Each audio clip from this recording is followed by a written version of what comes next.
Testdan to'satdan ikkita chiziq chiqib qoldi. Homilador ayolning quvonchi birdan xavotir bilan almashadi. Endi nima qilishim kerak? Qayerga yugurishim kerak?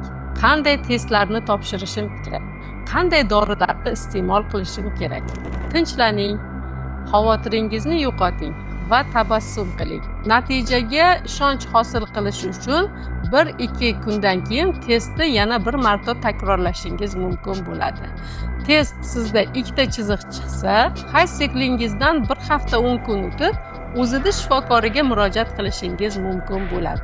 Sizning sog'lig'ingiz uchun eng muhim bo'lgan narsa, ya'ni homiladorlikni rejalashtirayotgan paytingizdan agar siz foliy kislotasini qabul qilgan bo'lsangiz, siz juda ham to'g'ri ish qilgansiz.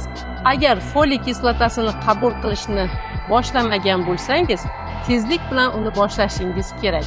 Ya'ni bu tug'iladigan bolangizning bosh miyasining yaxshi rivojlanishi va nuqsonli homiladorlikni oldini olishga juda ham katta yordam beradi. Keyingisi, ratsioningizda gazli va energetik ichimliklarning miqdori juda ham ko'p bo'lsa, ularni olib tashlash kerak bo'ladi va stress, jismoniy faollikni kamaytiring, to'g'ri dam oling va kamroq tashvishlaning. Bu videoni ikkita chiziq chiqqan homilador tanishlaringizga yuborib qo'ying.